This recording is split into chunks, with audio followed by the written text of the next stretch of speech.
Hey everyone, this is Josh from before, and I'm here with McFarlane Toys DC Multiverse Ghost Maker from DC Future State. This is going to be another one of those characters that I have never heard of, but it doesn't really matter because he looks super cool. I managed to find this guy at cmdstore.com, and he's in stock and shipping right now. Normally I don't go through places where I have to pay for shipping, but you know, every once in a while you just got to take the hit and you got to get that fig.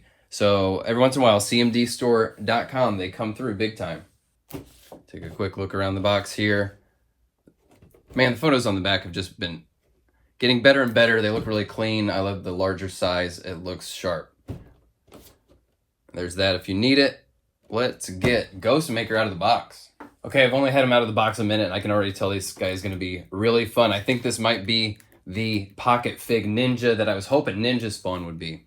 I said I didn't know anything about this character. I did do a quick just sort of wiki glance, and that leads me to believe that I think his design is kind of a Middle Eastern or African desert sort of themed warrior. And the sculpt is incredible. The character design is incredible. And like just looking at it, I was at first like, oh, does this guy not even have any like torso articulation at all? It's just that it's so well hidden. You can't even see. It's just so clean and smooth where it hits right there that it looks like it's not even cut. I mean, ditto for the waist joint. You wouldn't even know that it was hiding under there. It's just so clean. Just all the textures on here are really perfectly rendered. Fantastic looking fabric, folds, textures, nicks and scratches on his armor. Even that paint app on the shoulder that is like perfectly weathered. It's a great looking paint app. Let's just start moving him around. Huge range of movement in that head. I mean, he's got this oddly shaped helmet that just doesn't get in the way of the neck articulation moving around.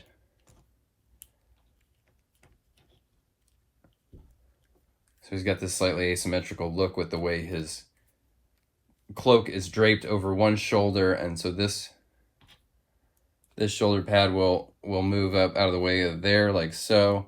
This one is a little tougher because this is essentially the same shaped shoulder pad, but it's tucked underneath here. See how it gets all bunched up, doesn't quite move out of the way. It's got that shoulder socket there for a little extra movement. Bicep cuts that are as well hidden as any I've seen on a Multiverse figure, I think, to date. Just excellent looking tooling here throughout. Double elbows get as tight as you want them to.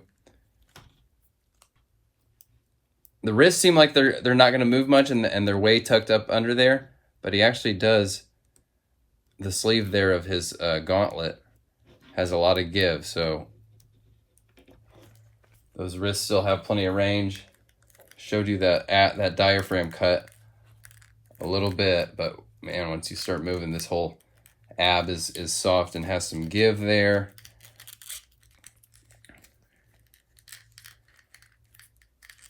Come down to the waist. Yeah, wait till you start seeing this. This is where you really... Trying to show you that where I'm not moving the legs at all from the hips. That's all coming from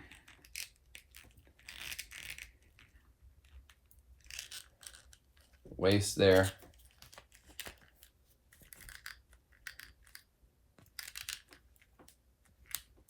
Pretty good there. Now these legs have a ton of clearance. I mean, you're seeing that, right? They rotate from the hip a little bit once you get them cleared, but if they're straight down, there's not going to be a lot of rotation there. Single knee due to these big baggy pants, and so they're not even going to get quite to 90 degrees, but keep in mind they also do rotate. So he's not going to quite do a lotus, but he can sit down. And then the sculpted ball joint ankles that look really great. Tons of range. I know ball joint ankles are a controversial topic, but when they're executed like this, I think that's about as good as you can get. Toe articulation. Underneath the cape there, he's got these sheaths for his two bladed weapons. And like all the sheaths we see from McFarlane, they don't wrap all the way around. So if you're annoyed at how ugly that is, because I really hate how they look, the unfinished sheaths, you can pop them right off. But the placement of this peg, I don't think you're going to be able to like flip it to the other side. It just doesn't tuck up under that. Like that peg is offset, it's not centered, so I don't think you can really have it mounted facing the other way. So it comes with these two katana-looking swords. One is slightly shorter than the other. They got a little bit of paint on them. They look all right. They're this soft, rubbery material, which I don't love, but on that hush, they managed to make them look like they have a much sharper edge, and I think it was a huge improvement. These don't look like they have quite an edge. So we'll put them in these sheaths. These sheaths are kind of warped out of proportion here, out of shape. But those fit in easily enough. The handles look great sticking out like that, but the blades poking through the sheath like that, it just drives me nuts. Everything about this is just so like clean, modern, impeccable, really looking, and then you see something like that, and then you're just like, why? How? Swords fit it very easily into his hands, like so. I mean, this guy just looks cool. There's no two ways about it, right? Just a rad looking dude. Doesn't matter if you know this character or not. This is just a welcome addition to the Multiverse collection. I wanted to bring out Soul Crusher from Spawn and the Gene Stealer from Warhammer because these three are all examples of never heard of this character, don't know, don't care. They just look cool. Happy to have them in the collection, right? Let's look at him with Titan Joker, Rebirth Batman, and Hush. Let's see him next to some of these colorful figures here. My hastily assembled 90s Superboy, Gotham Knights Batgirl, Grifter, and Infinite Frontier Robin. I mean, I love bright colors, obviously. My wall's orange. But, man, the white, it just looks so clean, right? And here with Three Jokers, Batman, Clown Joker, and Ninja Spawn, who's a very, very cool figure, but I think Ghostmaker has the edge on just being a cool ninja figure that I'm going to want to pick up and put into a lot of different poses.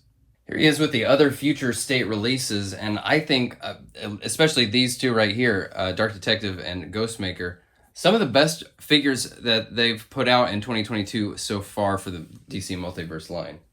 And all three of these figures, I could see myself being a kid, and you run into these guys on the shelf, and you're like, I have never seen that character in my life, but that is my new favorite man. You know what I mean?